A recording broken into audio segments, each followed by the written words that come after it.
అంటే అపాయింట్మెంట్ ఇవ్వలేదు. ముఖ్యమంత్రి అపాయింట్మెంట్ ఇస్తున్నందుకు మీరు హర్షించాలా రేవంత్ రెడ్డి గారిని?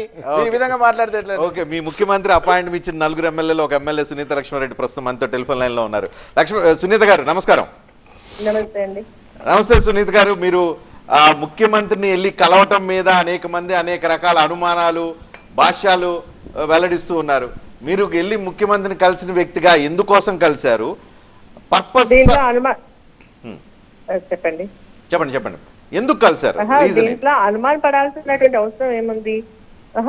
ఇప్పుడు ఒక ఎమ్మెల్యేస్ గా ఒక ముఖ్యమంత్రి గారి దగ్గరికి వెళ్ళి సమస్యల గురించి మాట్లాడినప్పుడు అందులో మా ప్రభాకర్ రెడ్డి గారు ఒకసారి స్టాంపింగ్ కి గురైనటువంటి వ్యక్తి, నాకు అడిషనల్ గా సెక్యూరిటీ కావాలని, నేను ఊర్లలోకి పోతే ఈవినింగ్ సిబ్బంది అవుతుంది, మాకు ప్రొటెక్షన్ ఇవ్వాలని చెప్పేసి అడగడంలో తప్పేముంది?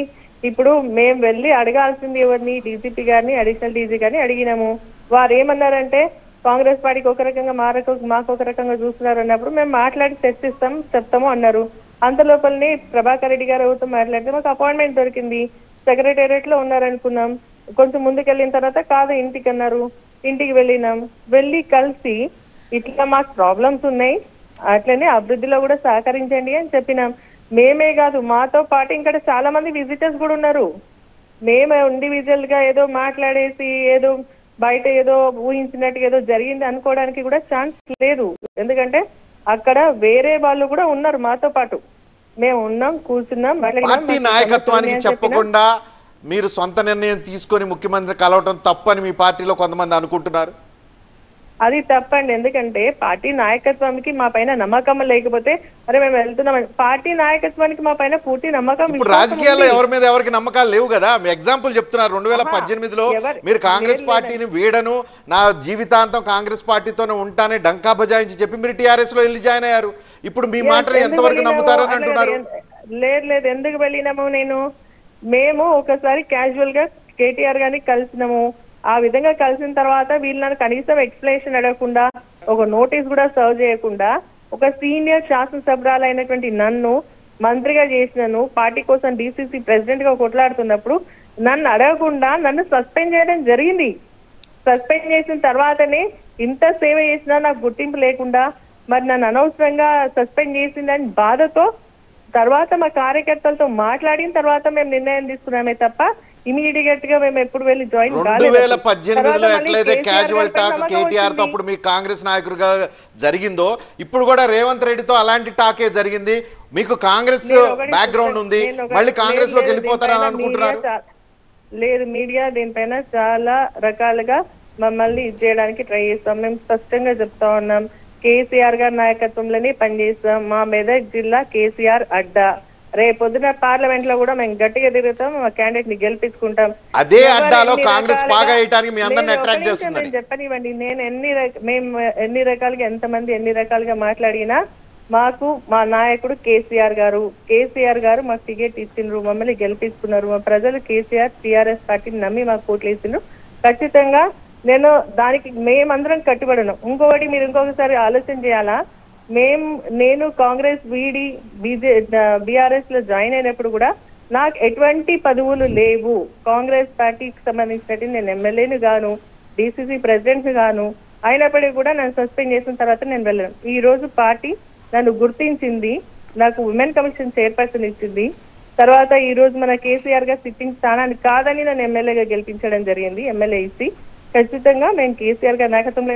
ఇంకా ఏంటంటే ఇది మీడియాలో ఇంత చర్చ చేసి ఇంత మాట్లాడడం వేస్ట్, వృధా. ఎందుకంటే ఒక ఎమ్మెల్యే ఒక ముఖ్యమంత్రి గారిని కలిస్తే ఇంత రకాలుగా మాట్లాడడం నిజంగా కూడా బాధాకరమైనటువంటి విషయం.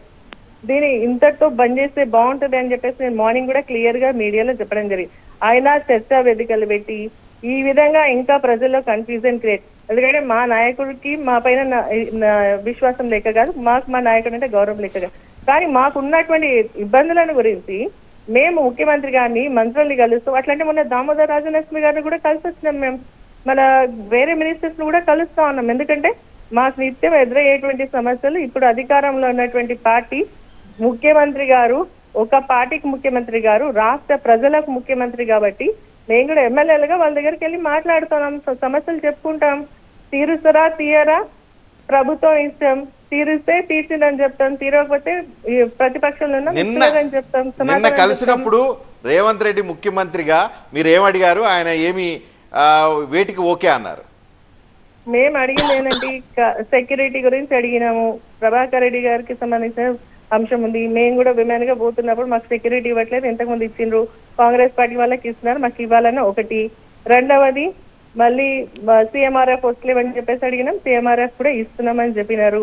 తర్వాత ఏంటంటే మీరు ఎప్పుడైనా మాకు అభివృద్ధి విషయంలో మీరు మాకు సహకరించాలన్నప్పుడు ఖచ్చితంగా మీరు మంత్రులు ఉన్నప్పుడు మేము వేరే పార్టీ ఉన్నా వచ్చి పని చేస్తున్నాం, ఇప్పుడు మీరు కూడా వస్తే అన్ని నియోజకవర్గాలు అభివృద్ధి చేయాలా, తప్పకుండా సహకరిస్తామని చెప్పి ఇంతే మాట్లాడినా. మేము మాతో పాటు అక్కడ వేరే విజిటర్స్ కూడా ఉన్నారు, దాన్ని నేను క్లియర్ గా స్పష్టంగా చెప్తా ఉన్నాను. దాన్ని పదే పదే మాట్లాడి మేమేదో తప్పు చేసినట్టుగా మరి చిత్రీకరించడం మంచిది కాదని చెప్పేసి నేను భావిస్తాను. పరస్పరం పాజిటివ్ గా అభివృద్ధి కోసం కావచ్చు, రాష్ట్రం కోసం కావచ్చు, పాజిటివ్ గా ఉందామని పరస్పరమైన ఒక మంచి ఆలోచన ఏమైనా జరిగిందా మీ నలుగురి మధ్య, ముఖ్యమంత్రి మధ్య? అదే చెప్తాం కదా, నేను చెప్పిన అదే కదా. ఇప్పుడు ఈ విషయాలు మాట్లాడుతున్నప్పుడు రజనీకాంత్ గారు కావాలని చెప్పి ఇంకా దాంట్లో ఏముంది, వారు క్లియర్ గా చెప్పారు కదా. అంటే అనుమాన పడేవాళ్ళు మీరు వెళ్ళిపోతారు, ఇప్పుడు కాకపోతే 4 రోజులకైనా వెళ్ళిపోతారు, 26 మంది అయిన తర్వాత అందరూ గంపగత్తుగా విలీనం చేస్తారు, ఇట్లా అనుమాన పడే వాళ్ళకి మీరు డంకా బజాయించి గట్టిగా కాదని చెప్పి ఏం చెప్పగలుగుతారు, ప్రామిస్ చేయగలుగుతారా?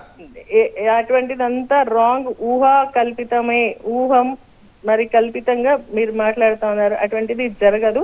మెదక్ జిల్లాకు సంబంధించినటువంటి పరిస్థితి అటువంటిది రాదు, అది రాసి పెట్టుకోండి మీరు. రైట్ అండి సునీత గారు, థ్యాంక్ యూ వెరీ మచ్ మీ రియాక్షన్ తెలియజేసినందుకు.